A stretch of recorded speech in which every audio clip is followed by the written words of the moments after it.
What's up guys, and as always, thanks for tuning in to Miller Bricks, and today we are going to be reviewing the somewhat new LEGO Ninjago Blacksmith Shop. And we are going to be judging this guy on three things. First off, the value of the set. Secondly, we are going to be looking at the minifigures.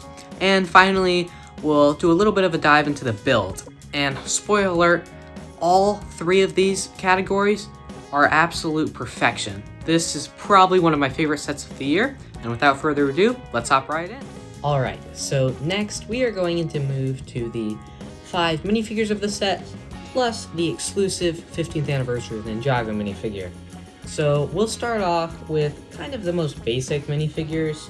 We got a newer version of Nia, a blacksmith shop version of Kai, and a very unique Wu. So kicking it off with Wu, we can compare this to the Wu that was in the Ninjago display stand set, and you can see there is some crazy distinct differences.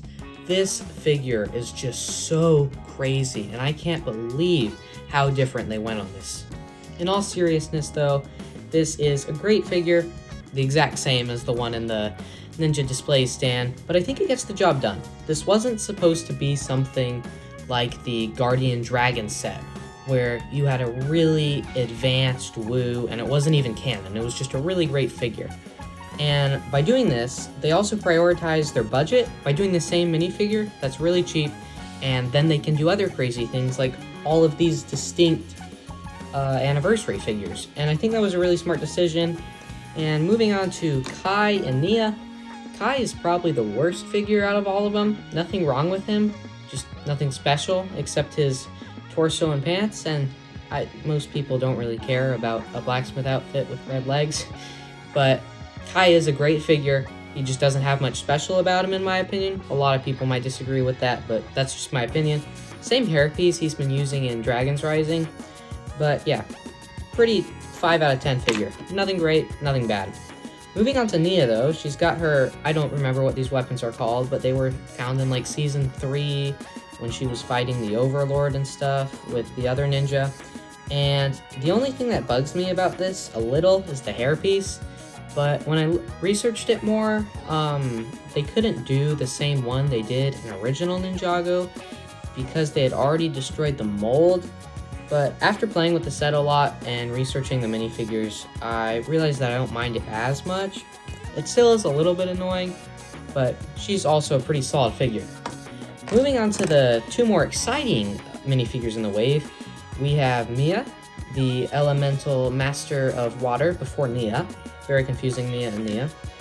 And then we have Rei, who was the Elemental Master of Fire before Kai was.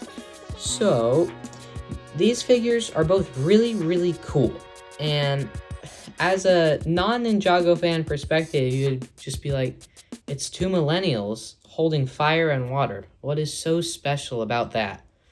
But if you've seen the show, you know that these are their Serpentine War outfits, which predates all of modern Ninjago and was only seen in flashbacks. So we did get a Mia and Rei in, I think it was Hands of Time, season 7, I think. And they had kind of like this modern outfit on, what they look like now. But these are really cool because you can see from these torsos I'm showing that they have their like old rustic war suits on. I think it's really cool that they were able to do that. Both figures have nothing wrong with them. No arm printing, no dual molded legs, no dual molded arms, but they don't need them. And I think it's really perfect how LEGO did these figs. Moving on to the anniversary fig, we have the Elemental Master of Earth, who was before Cole and Lily. And I really like this figure. It's probably the least exciting anniversary minifigure of the wave just because he didn't get that much background. I know that's kind of a controversial take because a lot of people love this figure, but once again, like Kai, nothing wrong with it, but yeah, probably 5 out of 10 fig. Alright, now let's move on to the overall build. Alright, so moving into the actual build, I feel like the thing we want to start off is the base. And when I first saw this, I think I first saw it as a leak, and I was like, No way that's real. Somebody just made a beautiful mock and used AI to make it look like the Lego set. Because this base, Lego has been doing it a lot more lately, mainly with sets like Rivendell, a lot more Lord of the Rings stuff, and I can't think of any more at the top of my head. But there has been this style more, even though it's predominantly in mocks. And it looks really cool, just seeing the rock work with the flowers and the different colors of the gray and the olive green. It looks really pretty. And then moving on to the building, we have two main rooms. As you can see, it slides out and it even looks great like that. And with the two rooms, you have a bedroom with a bed. The floor is really cool. They used a lot of window pieces and laid them on their side.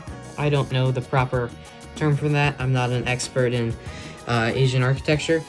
And then moving on to the next room, you've got the anvil, the fireplace where Kai smelts the weapon, a stack of weapons, and you've got some water that he can dry off the hot metal and a towel where he can comb it down.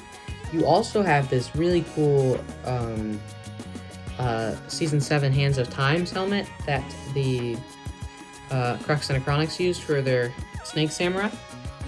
And then for probably the favorite part of the build, there's a function where all this right here, you can press a gold bar in the back and the map will pop out of the sign just like it did in the pilot episodes with the Skulkin. And that is a very long time ago in Ninjago. I don't even think I was alive when those pilot episodes came out. So, a real blast from the past there, but I still remember that scene so well. I watched the pilot episodes so many times, and it's really cool that they brought all of these details. I can't get into all of them, and I also don't want to spoil all of them, so you guys can enjoy building this for yourself. But yeah, it's really cool how they brought in all of these details to the set, and nothing too special about the landscaping. I mean, like the trees and bushes, like pretty standard.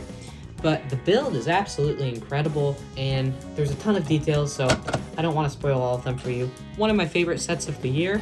Now to talk about the value real quick, it is incredible value. It's got just about a 9-cent price per piece, just about an 8 or 9 cent price per gram, and that is absolutely insane value, even for a non-licensed theme. You get 5 minifigures plus an exclusive minifigure, and that's absolutely amazing. And that sums it up for my review of the LEGO Ninjago 4 Weapons Blacksmith Shop. I hope you found this review insightful and helpful, and I hope you go out and buy this set and enjoy it just as much, if not more, than I did. If you made it this far, I greatly appreciate. Please consider subscribing. It helps me out a lot. Drop a comment for what you want my next review to be, and thank you so much for watching. You have a great day.